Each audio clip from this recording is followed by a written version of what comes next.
పైన ఉన్న MLA TRS కదా, మేము ఇంకా ఆ టీఆర్ఎస్ ఆధిపత్యంలో పనిచేస్తున్నాం కదా అనే ఒక భ్రమ ఉన్నారు. అది తొలగించాలంటే అన్న మీరు ఒకసారి సరే ఎలక్షన్ కోడ్ ఉంది, ఎలక్షన్ కోడ్ తర్వాత ఎలక్షన్ ఒక్కసారి అధికారులు ప్రభుత్వం రానప్పుడు ఎట్లా ఉన్నారో ప్రభుత్వం తిరిగి ప్రచారం చేసుకుంటాం కాబట్టి ప్రజలకు ఏం చెప్పాలి అని ఒక విషయం కదా ఇలా పెద్దలందరూ మాట్లాడుతున్నారు కాబట్టి ఈ విషయం ఖచ్చితంగా టీఆర్ఎస్ కోటేస్తే మురికి కావాలని వేసినట్టే అని ఒకసారి ఆలోచించాలని ప్రజలకు కూడా మీరు చెప్పాలని కోరుకుంటున్నాను. బీజేపీ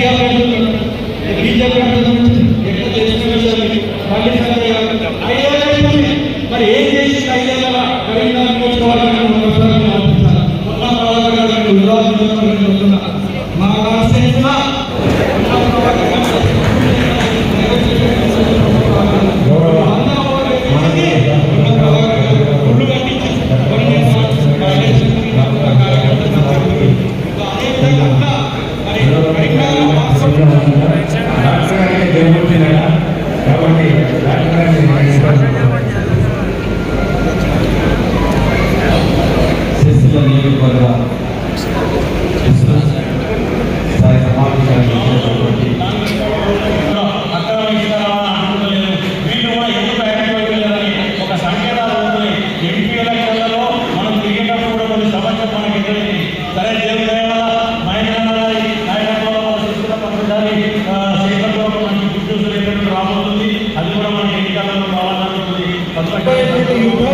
ప్రజా వ్యతిరేక పాలన అవలంబిస్తున్నటువంటి నరేంద్ర మోడీకి అదేవిధంగా ప్రజలతో మమేకమై ప్రజా సమస్యలపై పోరాటం చేస్తూ నఫరత్ జోడో భారత్ జోడో అనేటువంటి నినాదాన్ని ముందుకు తీసుకెళ్లి భారతదేశ ఐక్యత కోసం పనిచేసినటువంటి మన ప్రియతమ నాయకుడు రాహుల్ గాంధీ గారు మధ్య జరుగుతున్న యుద్ధంలో పట్ల మనమందరం కూడా గడిచినటువంటి 70 సంవత్సరాల నుంచి దేశాన్ని అభివృద్ధి పరచడంలో వారి కుటుంబం చేసినటువంటి కృషిని కొనియాడుతూ అదేవిధంగా అసెంబ్లీ ఎన్నికల ముందు కాంగ్రెస్ పార్టీ ఏదైతే ఇచ్చినటువంటి హామీలో ఈరోజు ప్రభుత్వం అధికారంలోకి వచ్చిన తర్వాత నెరవేర్చినటువంటి సందర్భాన్ని మనమందరం కూడా గతంలో ఏ విధంగా అయితే గడప గడపకు వెళ్ళి ఏ విధంగా కాంగ్రెస్ పార్టీ ప్రచారాన్ని ముందుకు తీసుకెళ్లామో మన గ్రామాల్లో మన వార్డుల్లో అందరం కలిసికట్టుగా పనిచేసి పెద్దలు రేవంత్ రెడ్డి గారి నేతృత్వంలో చేపడుతున్నటువంటి అనతి కాలంలోనే అనేక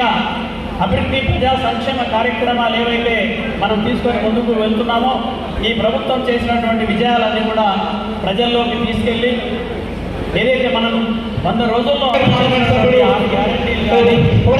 పోరాటం చేసి మరి గెలుపు కోసం అందరూ కూడా ప్రతి కార్యకర్త ప్రయత్నం చేశారని కోరుకుంటూ మరి అవకాశం ఇచ్చిన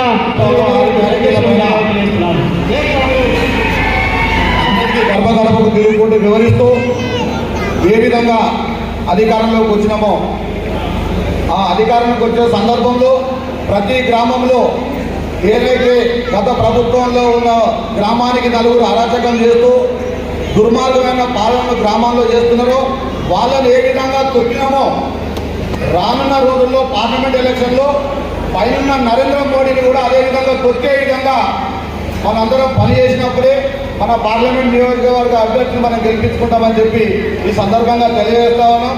అలాగే ఏదైతే తంగలపల్లి మండలంలో 50 బూతులు ఉన్నాయో ఆ బూతులలో మా మండల కమిటీ ఆధ్వర్యంలో అలాగే గ్రామ హోదాలున్న కాంగ్రెస్ కుటుంబ సభ్యులందరికీ నమస్కారంలో తెలుసుకుంటూ పాత్రికేయ మిత్రులకు నమస్కారం. ఈరోజు కాంగ్రెస్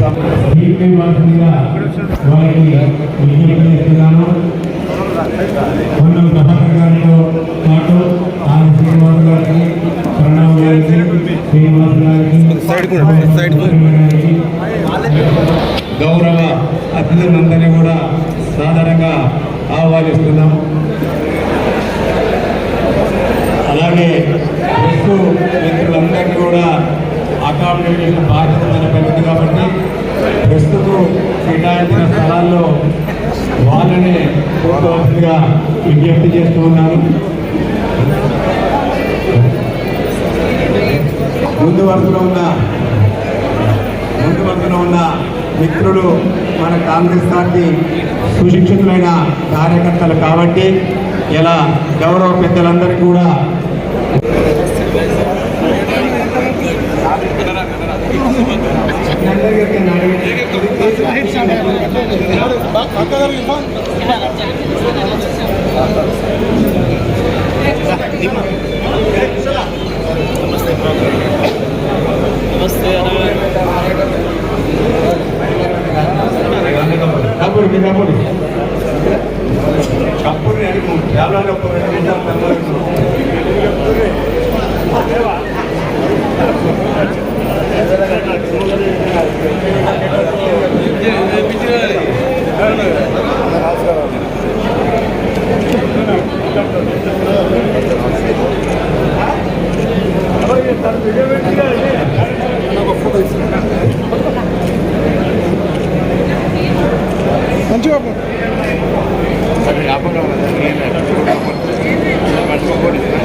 దయచేసి అందరూ కూడా మీ సీట్లలో ఆసీనులైతే సభా కార్యక్రమాన్ని మొదలుపెట్టి పార్లమెంట్ ఎన్నికల విస్తృత సమావేశానికి ఇచ్చేసినటువంటి ముఖ్య అతిథి మన గౌరవనీయులు బీసీ సంక్షేమ శాఖ మరియు రవాణా శాఖ మంత్రులు ఉన్న ప్రభాకర్ గారికి మరియు వేములవాడ ఎమ్మెల్యే డిపో హరిశ్రీనా గారికి హుజరాబాద్ ఇన్ఛార్జ్ ప్రణవ్ గారికి మరియు శ్రీరామ్ గారికి ఎమ్మెల్యే డాక్టర్ గమ్మపల్లి వెంకన్న గారికి ఇన్ఛార్జ్ అయినటువంటి సిరిసిల్ల గారికి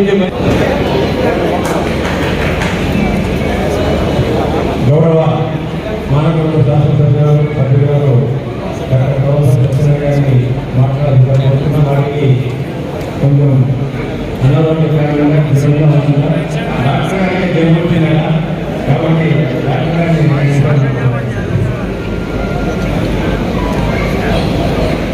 నియోజకవర్గ స్థాయి సమావేశాన్ని ఇచ్చేటటువంటి మన ప్రియతమ నేత మంత్రి గౌరవులు అన్న ప్రభాకర్ గారికి అదేవిధంగా వచ్చినటువంటి మాజీ ఎమ్మెల్యేలు మన మోహన్ అన్న గారికి గోడూరు సత్యనారాయణ గౌడ్ గారికి అదేవిధంగా ఇక్కడ ఉన్నటువంటి బీసీసీఎల్ ఎస్సీసీఎల్ మహిళా సెల్ అందరికీ కూడా అధ్యక్షులందరూ జిల్లా అధ్యక్షులందరికీ కూడా నేను నమస్కారాలు తెలియజేస్తూ ఉన్నాను. నిజంగా కూడా ఈరోజు మన పరిస్థితి మనకుగా ముందుకొచ్చి ఈ యొక్క సన్నాహక సమావేశాలు పార్లమెంట్ ఎలక్షన్స్ కోసం పెట్టుకోవడం జరిగింది. మరి అన్న ఇప్పుడే చెప్తా ఉన్నాడు, చాలామంది ఉండన్నా ఇంకా 300 మంది వర్షం వస్తుందన్న భయంతో వెళ్ళిపోవడం జరిగిందని. ఎందుకనంటే మన అభ్యర్థిని మా ప్రణవ్ ఇప్పుడు కార్లో వస్తుంటే ఒక సర్వే చూపించినాడు. మనం గెలిచే అవకాశాలు చాలా ఉన్నాయి. అభ్యర్థిని ఇంకా ప్రకటించకపోవడం కొంచెం డైనామిక్ లీడర్గా మరి తెలంగాణ తరఫున పేరు తీసుకొచ్చిన నాయకుడు రాష్ట్ర రవాణా శాఖ మంత్రులు పొన్నం ప్రభాకర్ గారికి, అదేవిధంగా వేములవాడ నియోజకవర్గ శాసనసభ్యులు ప్రభుత్వ మరి విప్ గారు ఆది శ్రీనన్న గారు, అదేవిధంగా మరి మానకొండ ఎమ్మెల్యే గారు సత్యనారాయణ గారు, అదేవిధంగా చొప్పదండి నియోజకవర్గ ఎమ్మెల్యే గారు మరి మేడిపల్లి సత్య గారు, అదేవిధంగా హుజరాబాద్ నుంచి ఎమ్మెల్యేగా పోటీ చేసిన ప్రణవ్ గారు, మరి ఈ సమావేశంలో అదేవిధంగా గోడూరు సత్యనారాయణ గారు, అదేవిధంగా మానకొండ నుంచి గతంలో ఎమ్మెల్యే చేసిన ఆరపల్లి మోహన్ గారు, ఈ సమావేశంలో పాల్గొంటున్న నాయకులు కార్యకర్తలు బీజేపీనా కాంగ్రెసా? బీఆర్ఎస్ అయితే మొన్ననే గాలి కొట్టుకుపోయింది.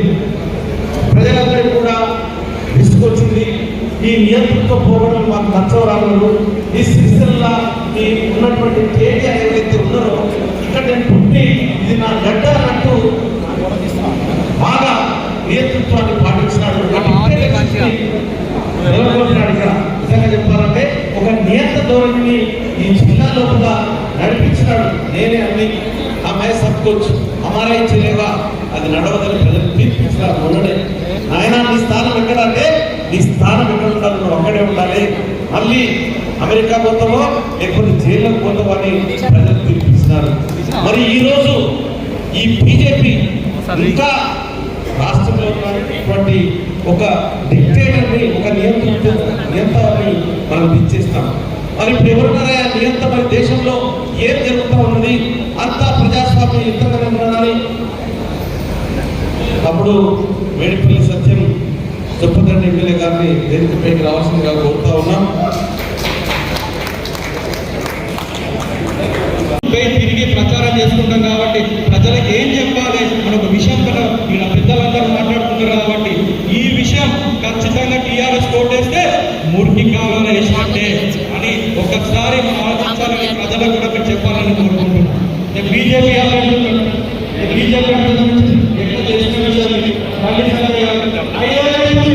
మరి ఏం చేసి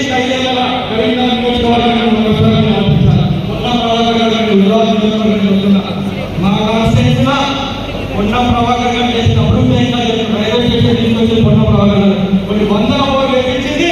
పొన్నం ప్రభాకర్ గారు గుళ్ళు కట్టించింది. ఇవన్నీ నేను మా ఎలక్షన్ జరిగినప్పుడు మా కార్యకర్తలు నాకు చెబుతుంటే అదేవిధంగా అట్లా మరి కరీంనగర్ పాస్పోర్ట్ అదే కూడా ఇతర అంతర్జాతీయ మార్కెట్లో $160 ఉంటే అయినా కాంగ్రెస్ ప్రభుత్వం ఆ రోజు $60 తెచ్చింది. మరి ఆయన ఏం చెప్పినాడు ఆ రోజు? ఆకాశాన్ని అంటుతున్నాయి ధరలన్నీ, మరి ఈ రోజు ధరలను తగ్గించాలి. పిల్లగాడు రాత్రిపూట ఏడుస్తూ అన్నిలనే లాగుతా ఉన్నాడు. పాల డబ్బు కొనాలంటే కొనలేని పరిస్థితికి వచ్చిందని చెప్పినాడు. ఇది నిజమా అమ్మ? మరి ఆ రోజున్న ధర ఈ రోజు పెరిగిందా తగ్గిందా? 2014లో ఆయన చెప్పినటువంటి ధరలు తగ్గినాయా పెరిగినాయా? సిలిండర్ 400 ఉండే ఈరోజు 1200. మన ప్రభుత్వం వచ్చి 500 ఇచ్చింది కదా. మరి మోడీ గారిని మనం నమ్ముదామా? నమ్మి వేసాం కదా. నమ్మేస్తే ఏం చేస్తున్నాడు? ఇప్పుడు ఆయన ప్రజలను పట్టించుకుంటలేడు. ప్రజల బాగోగులు లేవు. ప్రజలకు ఉద్యోగాలు అవసరం లేదు, నిరుద్యోగులకు ఉద్యోగాలు అవసరం లేదు, ఇల్లు లేని పేదలకు ఇల్లు అవసరం లేదు. ఈ విధంగా నేను నా మిత్రులు దోచుకోవాలి తెలుసు. రానున్న ఎన్నికల్లో పార్లమెంటు ఎన్నికల్లో మన అభ్యర్థిని గెలిపించుకోవడానికి మన నాయకత్వం ఇక్కడ అధికారంలో ఉన్నాం. మనం ఇంతకుముందు లేకుండా అదేవిధంగా మన అధికారాన్ని సాధించుకోవడం ఎక్కడైతే కొట్టాడమో అదే విధంగా అదే పోరాట మన పార్లమెంట్ సాధించి మనం గెలిపించుకోవాలని చెప్పి దానికి అందరూ మేము మనమందరూ కలిసి జై కాంగ్రెస్, జై కాంగ్రెస్. సిరిసిల్ల జిల్లా కలెక్టర్ కట్టి దాదాపు 3 సంవత్సరాల పైసలకి అవుతుంది. ఒక్కసారి కూడా ఈయనటువంటి పార్లమెంట్ సభ్యుడు కనీసం అడుగు కూడా పెట్టలేదు లోపలికి. అంటే ఈయన పరిపాలన మీద ఈయనకు ఎంత అవగాహన ఉన్నది, ఎంత శ్రద్ధ ఉన్నదో మనం గమనించుకోవచ్చు. అలాగే వినోద్ కుమార్ గారు ఆ రోజు మనం అన్నగారు కేంద్ర విద్యాలయం తీసుకొస్తే ప్రతి అన్నగారు అప్పుడే మళ్ళీ కంటిన్యూ అయితే 1 సంవత్సరం ముందుగా కేంద్ర విద్యాలయం స్టార్ట్ అయ్యేది. ఈయన యొక్క అసమర్థత వల్ల 1 ఇయర్ ఇలా కేంద్ర విద్యాలయం వెనుకడు వేసింది. ఈ విధంగా మీకు చేసినటువంటి పనులు ఏవైతున్నాయో ఆ పార్టీకి ఓటేసి మన అందరితో కూడా మనం చేసినటువంటి కార్యక్రమాలు ఇంటింటికి తీసుకుపోయి మన కాంగ్రెస్ పార్టీ గెలుపు కోసం మేము అంతా కృషి చేస్తామని చెప్పి తెలియజేస్తున్నాను. తీసుకొచ్చింది కాంగ్రెస్ పార్టీ. ఫీజు రియంబర్స్మెంట్ తోని మన పిల్లలకు ఇంజనీరింగ్ చదివిస్తుంది కాంగ్రెస్ పార్టీ. పనికి ఉపాధి పథకం తీసుకొచ్చింది కాంగ్రెస్ పార్టీ. అట్లా బీజేపీ గత 10 ఏళ్లలో ఏ ఒక్క పిఎస్యు పబ్లిక్ సెక్టర్ లో ఉద్యోగం కల్పించే ఒక సంస్థ తీసుకొచ్చిందా అని మనం ఒక్కసారి మనం ఆలోచించాలి. రేపు మన ప్రజల లోపలికి తీసుకుపోవాలని ఒక్కసారి మీ అందరు నేను కోరుకుంటున్నాను. బీజేపీ ఏం చేస్తుంది? సోషల్ మీడియాలో ప్రచారం తప్ప ఏం చేస్తలేదు. ఏమనంటే అందరూ అమలు చేసారు. ఇప్పుడు రేపు జరగబోతుందో ఇంకా అన్ని విధాల ప్రజలకు అందుబాటులో చేతులు ఇవ్వడానికి మన కాంగ్రెస్ పార్టీ ఉంటుంది కాబట్టి దేశానికి ప్రజలందరికీ విస్తరింపజేసి అత్యంత సంఖ్యలో చేసి మనం ఎవరైతే చూపిస్తారో ఆ వ్యక్తికి సత్యం గారు, అదేవిధంగా ఇంకా శ్రీనివాస్ గారు, మహేష్ రావు గారు, శ్రీనివాస్ గారు, ప్రకాష్ గారు,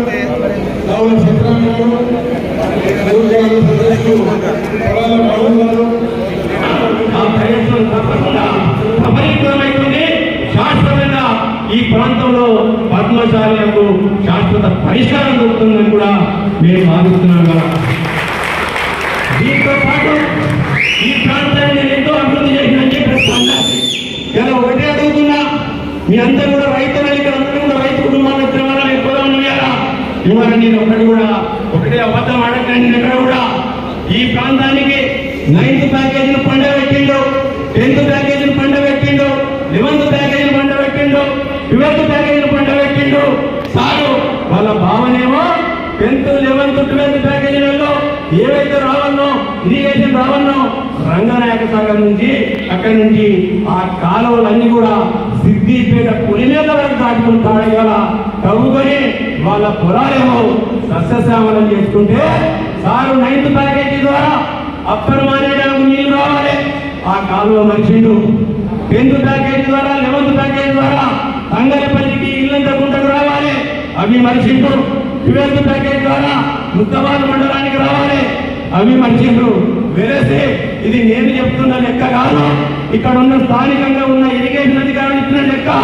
మనకు రావాల్సిన 312 కోట్ల రూపాయలు వెచ్చిస్తే మనకు ఈ ప్రాంతంలో 1,67,007 ఎకరాలు సాగయ్యేది. సారు ఇక్కడ పుట్టిన బిడ్డ కాదు కాబట్టి సారు ఈ ప్రాంతాలు ఎంతసేపు అవినీతి అక్రమాలతో దోచుకొని దాచుకోవాలని చెప్ప ఒక తపన తప్ప ఇంకోటి కాదు సారుకు. ఇక ఇంకో సారు ఉన్నాడు, 5 సంవత్సరాలు పరిపాలించిండు. ఈసారి కేడీ అయితే దేశంలో మోడీ ఉన్నాడు. అలా ఆ మోడీకి ఓ పండు ఉన్నాడు, ఆయన 100 రూపాయలు పెట్టేదంతా తొండే. ఎక్కడ కూడా ఆయన నిజాలు చెప్పడు, అబద్ధాలు తప్ప. నిజం చెప్తే తల వలుతుందని చెప్పి ఆయన అబద్ధాలు చెప్పుకుంటూనే పోతుంటాడు సారిగా. ఈ 5 సంవత్సరాల ఎంపీకి ఎరగబెడితే ఈ ప్రాంతానికి ఎన్నిసార్లు చెప్పిండు ఆ సారే తెలవాలి. ఏ ప్రాంతంలో సిరిసిల్ల పట్టణంలో సారుకు పద్మశాలి ఆకలి చదువులు కానీ ఆక్రమణలు కానీ మొన్న ఇప్పుడు 2 నెలల క్రితం వరకు జ్ఞాపకం రాలే. ఇక్కడి నుంచి అనేకమైన ట్యాక్సులు పద్మశాలిల మీద జిఎస్టీ విధిస్తే ఎవరు మెదపలే. వాళ్ళకి ఎన్నిఎంల కింద 30% విధిస్తే దాని మీద నోరు విప్పలే. అనేక పథకాలన్నీ రద్దు చేసినప్పటికీ కూడా ఎక్కడ కూడా నోరు విప్పలే. కానీ ఎలక్షన్లు వచ్చినాయి కాబట్టి సార్కు పద్మశాలి మీద ప్రేమ ఉంటుకొచ్చి ఇక ఉత్తరం ఉంది కదా అని చెప్పి ఎవరో ఉత్తరం రాసిస్తే దానికి నేను సంతకం పెట్టి మా గౌరవ ముఖ్యమంత్రి గారికి పంపించాడు. ఈయన ఏం రాసిండో ఈయన కొంచెమన్నా ఇంగిత జ్ఞానం ఉండాలి, ఆలోచన శక్తి ఉండాలి. ఈ పద్మశాలి సమాజానికి మా ప్రభుత్వం అంటే మోడీ ప్రభుత్వం ఏం చేసిందో, ఎన్ని పథకాలు రద్దు చేసిందో ఈయనకు తెలుసా అని చెప్పి నేను అడుగుతున్నా. అనేకమైన పథకాలు ఉండే తెలంగాణ ప్రభుత్వం రాగానే ఆ పథకాలు మాకు ఇంప్లిమెంట్ చేయండి, మా పద్మశాలి సోదరుల యొక్క విశ్వాసానికి వికాసానికి మాకు ఉపయోగపడతాయంటే ఆ పథకాలన్నీ కూడా రద్దేనని చెప్పి పల్లి గురించి చెప్తారు. వీళ్ళకి మనం ఓట్లు వేయాలని చెప్పి ఒకసారి ఆలోచించండి. ఏది ఏమైనప్పటికీ కూడా మీరందరూ కూడా అనేక నిర్బంధాలు ఎదుర్కొని మీరు కాంగ్రెస్ పార్టీని సజీవంగా బతికించిన ఘనత ఈ ప్రాంతంలో మీ అందరికి కూడా ఉంది. ఇవాళ మనం ప్రజలకు సేవకులం, ప్రజా పాలకులం అని చెప్పి ఇలా గౌరవ ముఖ్యమంత్రి గారు ఏ విధంగా చెప్పిందో ప్రజా సేవకులు మనం అందరం కూడా ముందుకెళ్ళి ఏ విధంగా 6 గ్యారెంటీలు ఇస్తే ఇలా ప్రజలు మనందరినీ కూడా ఆమోదించి ఆ 6 గ్యారెంటీలు కూడా ఎన్ని కష్టాలు ఉన్నప్పటికీ కూడా హుస్నాబాద్, సిరిసిల్ల, రేపటి రోజు వేములవాడ, చొప్పదండి, ఆ తదుపరి కరీంనగర్లో నియోజకవర్గ స్థాయి సమావేశాలు ఏర్పాటు చేసుకొని ఈరోజు కాంగ్రెస్ పార్టీ కార్యకర్తలలో ఓ నూతన ఉత్తేజాన్ని తీసుకోవడం కోసం ఏర్పాటు చేసినటువంటి కార్యక్రమంలో నాకంటే ముందు మాట్లాడినటువంటి పార్టీ అభ్యర్థులు గెలిచి వివిధ అంశాలు మనందరికీ కూడా చెప్పడం జరిగింది. నేను చెప్పే ప్రయత్నించే కానీ 4 మాసాల క్రితం మనమంతా కూడా నియంత్రణతో పోగొట్టుకోబడి ప్రభుత్వాన్ని గద్దెదించడానికి ఏ విధంగా ప్రజలు చేస్తున్న పరిశ్రమం 10 సంవత్సరాల బీఆర్ఎస్ పరిపాలనను పక్కన పెట్టండి, ప్రజాపాలన అవకాశం ఇవ్వని చెప్పండి, ప్రజల దగ్గరికి వెళ్ళి ఏ విధంగా మన 6 గ్యారెంటీలు అమలు చేస్తామని చెప్పినామో అదేవిధంగా ఈరోజు అదే తుక్కుగూడ మాసంలో 6 గ్యారెంటీలు అమలు చేస్తామని చెప్పినట్టు అదే తుక్కుగూడలో దేశవ్యాప్తంగా అధికారులు వస్తే పాలసీ న్యాయం అమలు చేస్తున్న రాహుల్ గాంధీ చేసినటువంటి కార్యక్రమాన్ని మనం గడపకు తీసుకొని వెళ్ళినట్టయితే ఈరోజు మన విజయం సాధ్యమైన వాటి సందర్భంగా నేను అందరికీ కూడా తెలియజేస్తా ఉన్నా. ఓవైపు భారతీయ రాష్ట్ర సమితి పార్టీ, ఓవైపు భారతీయ రాష్ట్ర సమితి ఊడ్చుగా పెట్టుకపోతుంటే రాష్ట్రంలో కేసీఆర్ గారు ఊపద్దప్పుడు ఉపన్యాసాలు నిన్న రోజులు అందరూ కూడా చూసింది.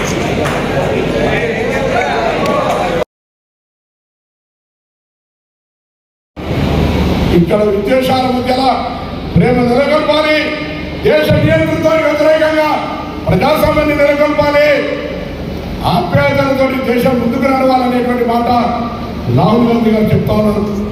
నియంత్రితంగా నరేంద్ర మోడీ 1,000 మంది పొరపాటున అధికారంలోకి వస్తే ప్రజాస్వామ్యం ఉన్నది. డాక్టర్ బాబాసాహెబ్ అంబేద్కర్ రాసినటువంటి రాజ్యాంగాన్ని కూడా మార్చుకొని నియంత్రణగా ఉండేటువంటి ఒక పరిస్థితి విశ్వగురు పేరు మీద ఒక ప్రణాళిక సిద్ధం చేసుకుంటున్నాడు. దయచేసి ఆలోచన చేయమని చెప్పి సందర్భంగా కోరుతా ఉన్నాను. అందుకే ఇంతకుముందు శ్రీనివాస్ గారు చెప్పినట్టుగా సిరిసిల్ల జిల్లా అభివృద్ధికి నూతన విధానాన్ని తీసుకొచ్చే విధంగా మీ అందరికీ చైతన్య విధంగా కొత్త విధానాన్ని మీ అందరూ కూడా ఆర్థికంగా ఎదగడానికి ఎవరికి ఇబ్బంది లేకుండా చేపట్టే ప్రయత్నంలో చేస్తున్నామని మనం అడుగుతాం. దయచేసి ఎక్కడే ముందున్నది పార్లమెంట్ అభ్యర్థులతో సంబంధం లేదు. సిరిసిల్ల నియోజకవర్గంలో ఒక్కసారి కాంగ్రెస్ మెజార్టీ చాలా రోజులే నేను ఎంపీ నిలిచినప్పుడు రాలేకపోయింది. దాని తర్వాత అనేక సందర్భాల్లో కష్టపడడం, ఇక్కడ చేనేత వర్గంలో కష్టపడడం, రైతులందరూ కష్టపడడం, అనేక రకాలుగా అన్నిటికంటే ముఖ్యమైన ఈ ఉద్యమ భారత బిడ్డగా తెలంగాణ ఉద్యమంలో ఎంపీగా ఒక అల్లుపేరుగట్టి పోరాటం చేసి తెలంగాణ సాధనలో మీరు గర్వంగా తలెత్తుకునే విధంగా వ్యవహారం చేశాం. దయచేసి నేను విజ్ఞప్తి చేస్తున్నా, నేను కేంద్రంలో అందరూ నమస్కారం చేస్తున్నా. పట్టుదలగా గట్టిగా మీ పోలింగ్ స్టేషన్ వల్ల బయట వాళ్ళు ఐక్యం చేయడం కాదు, మీ 282 పోలింగ్ స్టేషన్ వల్ల నా బూతిది అన్నాను ఆరోగ్యం నేను మెజార్టీ తెచ్చుకున్నా. నాకు రాజకీయంగా ఏమైనా అవకాశం ఏమైనా అడిగే విధంగా ధైర్యాన్ని తెచ్చుకోండి. లేకపోతే ఒక ఏడాదన్నా నాకు అనారోగ్యం వస్తుంది. ఎందుకంటే కష్టపడి కాదు, అందరం కాంగ్రెస్ బిడ్డలమే, అందరం కాంగ్రెస్ కుటుంబ సభ్యులమే. ఇలా రేవంత్ రెడ్డి గారి ప్రభుత్వాన్ని, మన ప్రభుత్వాన్ని, కాంగ్రెస్ ప్రభుత్వాన్ని కూలబడతామని రోజుకి ఈ రాష్ట్రం నుంచి 17 లోక్సభ సీట్లు కాంగ్రెస్ ఇస్తే ఇంకా ఉప్పు గౌజానికి నిలుస్తారా రేపు వద్దురా? కాపాడే బాధ్యత మనకు లేదా? ఇలా ఎన్నికల హామీలన్నీ అమలు చేసుకునే విధంగా కేంద్రం నుంచి నిధులు తీసుకునే అవసరం మనకు ఉంది. అది కావాలంటే పార్లమెంట్ సభ్యులు మనోరికి ఇవ్వాల్సిన అవసరం ఉంది. రాహుల్ గాంధీ గారు ఒక మానవతావాది ప్రధానమంత్రి గారు కావాలంటే మనం ఒక ఎంపీని పంపాల్సిన అవసరం ఉంది. అది ఏడు నియోజకవర్గంలో వేడి పేరు సత్యం అంటున్నాడు. అన్నా నువ్వు మంత్రి గారి నా నియోజకవర్గంలో ఎక్కువ తెచ్చుకుంటా అంటున్నాడు. సీనియర్ అంటున్నాడు నేనే ఎక్కువ తెచ్చుకుంటా అంటున్నాడు. నేను ఓడిపోయిన కావచ్చు నా మా దాంట్లో వర్తలు రాజేసేవాడు, నేను కూడా ఊరుకున్నాను ఆయన అంటున్నాడు. శ్రీనివాస్ అంటున్నాడు మహేందర్ రెడ్డి గారు అన్నా నేను ఓడిపోయిన కావచ్చు సార్ పార్లమెంట్ మొత్తం మెజార్టీ తెచ్చిస్తాను.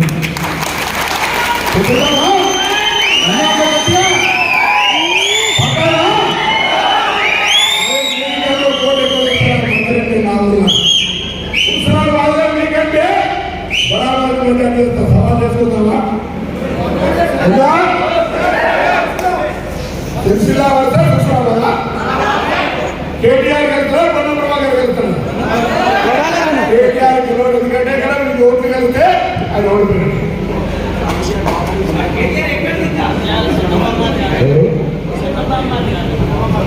అదే సంత బామ్మడితో ఆయన మా జీవన్ అంటే కేటీఆర్ బామ్మడి కలిసి ఉంటే కేటీఆర్ అంటే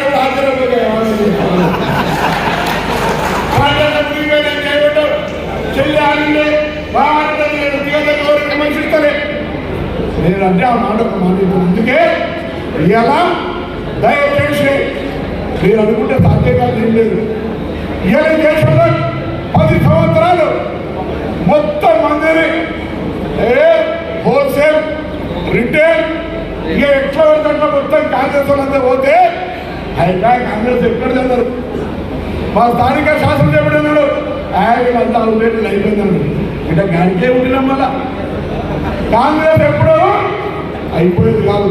అందుకే ఈ కార్యకర్తలే బలం. మీరే పొద్దున మీ పోలింగ్ స్టేషన్లో మెజార్టీ తెచ్చుకునే ధైర్యాన్ని అయితే వ్యవహారం చెప్పి అందరూ కూడా మరొకసారి విజ్ఞప్తి చేస్తాను. తప్పకుండా ప్రధానమైనటువంటి అంశాలు అన్ని రకాల సమస్యల్ని తప్పకుండా జిల్లా మంత్రి నేను పార్లమెంట్ సభ్యుడు నాకు అవగాహన ఉంది. పార్లమెంట్ సభ్యుడే కాకుండా ప్రతి పల్లె తిరిగిన ఇవాళ మిత్రుడు వినోద్ కుమార్ గారు 5 ఏళ్ళు చెప్పిండే ఈ జిల్లాలో ఎంతమంది గుర్తుపడతారా? ఎవరికైనా చేయగలిగిందా? ఏదైనా ఫంక్షన్కి వచ్చిందా? ఎవరితో తెలుసా? అలా మాట్లాడలే కదా. అలాగే కొత్త వచ్చిన కొత్త చెప్పురే వినోదరావు వెళ్తుందా? అలా మున్సిపాలిటీ పేరు తెలుసా? అటువంటి ఆయన వినోద్ కుమార్ ఇక పండి సంజయ్ అమ్మా ఇక్కడ మీరు అంతా ఉన్నారు. ఎవరైనా తల్లి ఎక్కడైనా తల్లికి ఇచ్చే గౌరవాన్ని ఎవరు కూడా ప్రపంచంలో కొనలేరు మాట్లాడలేదు. అటువంటి తల్లిని రాజకీయాలను తీసుకొచ్చి ఆ తల్లికి సంబంధించిన బిడ్డ ఉడితే కొడుకు ఉడితే ఇది బిడ్డ అని నర్సు చెప్పేదాకా తల్లికి తెలియదట. అటువంటి మూర్ఖపు మాటలు మాట్లాడుతున్నాడు మన పార్లమెంట్ మెంబర్.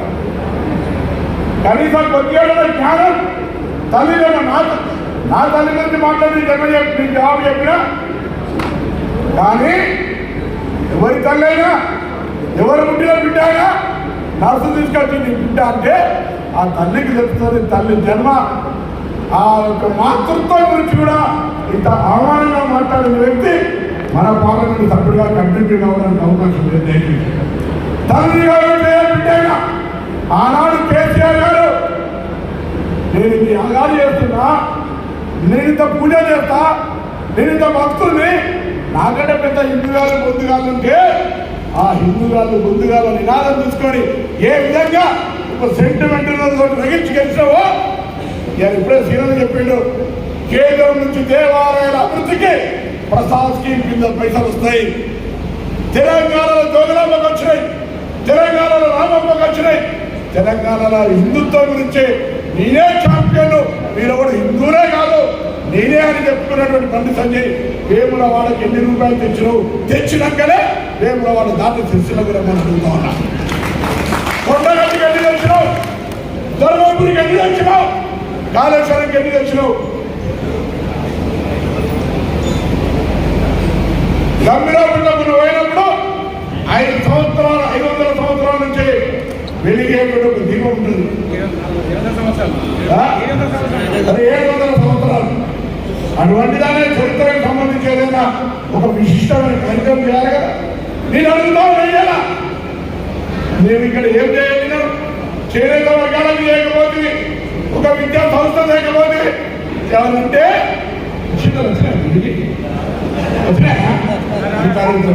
దేవాలయం చేయాలా?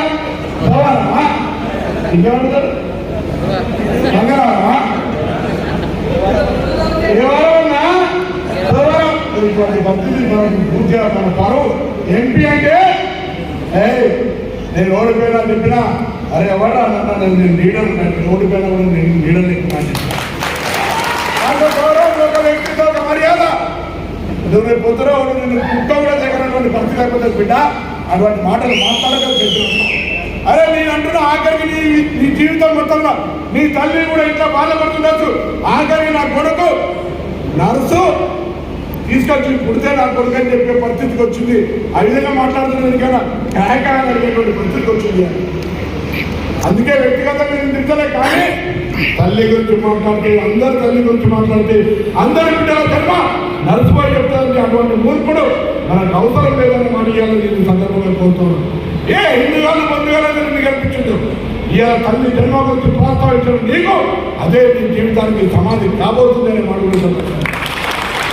ఏ మాతృమూర్తి ఈ నియోజకవర్గంలో ఏ ఆడబిడ్డ జన్మనిచ్చిన ఏ బిడ్డ ఇటువంటి తల్లి జన్మ గురించి మాతృత్వం గురించి మాట్లాడిన వ్యక్తికి ఓటు వేతనే వాడే సందర్భంగా విజ్ఞప్తి చేస్తూ దయచేసి ఎట్లా టీఆర్ఎస్ పార్టీ పదమైపోయింది ఇదే చెప్పారు.